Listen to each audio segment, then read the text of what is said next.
Bonjour à toutes et tous et bienvenue dans ce 12-13. Le Secours populaire dans les Hauts-de-France, c'est plus de 11 000 bénévoles, 32 000 familles bénéficiaires chaque mois. Et pendant le confinement, on estime que près de 10 000 familles supplémentaires ont réclamé de l'aide. Alors le Secours populaire qui fonctionne, grâce aux dons qu'il reçoit, a plus que jamais besoin de vous.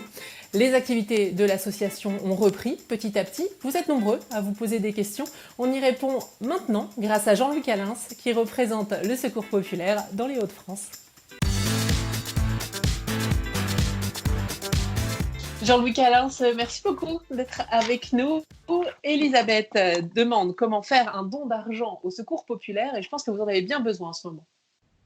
Et oui, parce que cette situation sanitaire a fait que ça a été impossible de faire entrer de l'argent.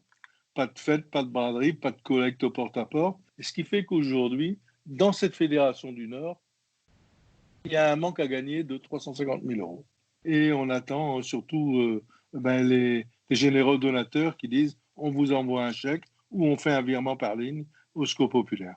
Si c'est un chèque de l'Oise, par exemple, on le renverra à la fédération de l'Oise. Si c'est un chèque du Pas-de-Calais, ce sera la Pas-de-Calais. Si c'est un chèque du Nord, il restera dans le Nord parce que Lille, c'est aussi le siège régional du Secours populaire.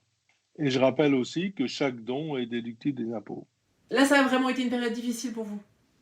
Ah oui, c'était difficile parce que ça a bousculé toutes nos habitudes.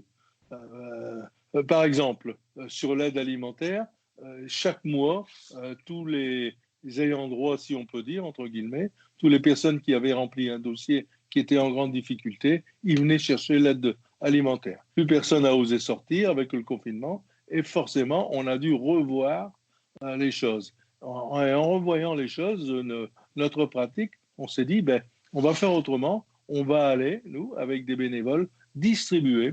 On ne demandera plus de participation, mais on va aller distribuer à tous ces gens qui ont besoin de produits alimentaires et de produits d'hygiène.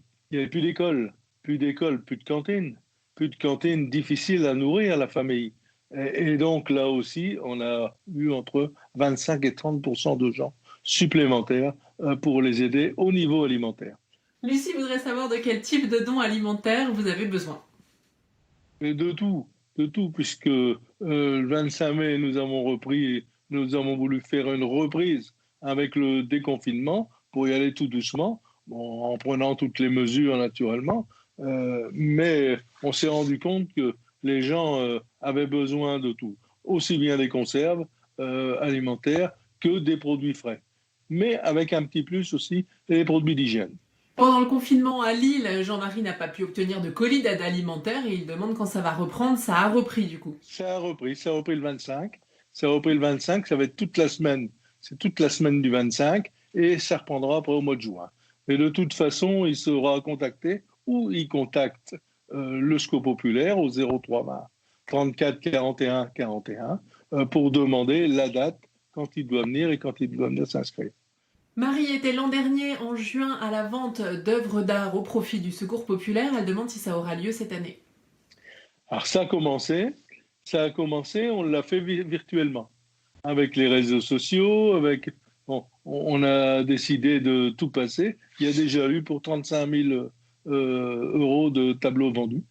Mais de toute façon, on est en train de voir avec la mairie de Lille pour pouvoir le faire en septembre. La fille d'Elsa devait partir à Bagatelle pour la journée des oubliés des vacances. Le parc est fermé. Est-ce que c'est maintenu? Est-ce qu'il y a autre chose de prévu? Globalement, en France, un Français sur trois ne part pas en vacances pour des raisons financières. Et dans notre département, c'est un Français sur deux qui ne part pas en vacances. Donc, on avait décidé, il y a 30 ans maintenant, d'organiser une journée spéciale pour celles et ceux qui ne sont pas partis, qui n'ont pas pu partir. On s'est réunis la semaine dernière et on a dit on ne peut pas ne pas faire cette journée des oubliés des vacances, sauf si je vous dis l'état sanitaire nous impose de ne pas le faire.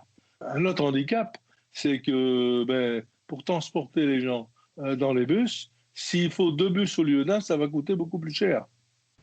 Parce que si on ne peut plus mettre que 20 personnes ou 25 personnes dans un bus de 50, il faut louer 2 bus. Vous voyez, donc tout ça, on est en train d'y réfléchir et aussi en fonction des dons qui vont rentrer, des possibilités. Mais on travaille dessus pour pouvoir la réaliser. De toute façon, il se passera quelque chose. Le fils de Pierre bénéficiait de soutien scolaire, ça s'est évidemment arrêté pendant le confinement, il demande si ça va reprendre. Oui, ça va reprendre. Mais là, pareil, il faut attendre. Vous voyez les difficultés déjà pour faire entrer les enfants à l'école.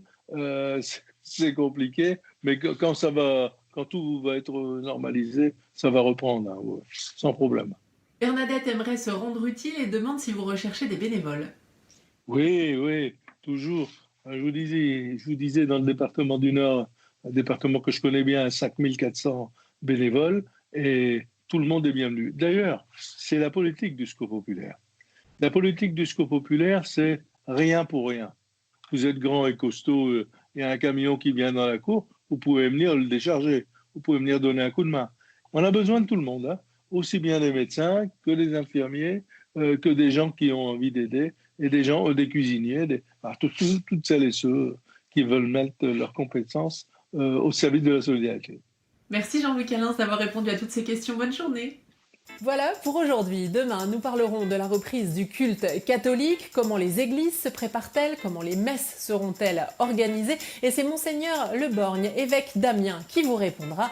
Car n'oubliez pas, vous avez des questions, nous avons les réponses sur France 3 Hauts-de-France. Ne zappez pas tout de suite votre édition d'information régionale.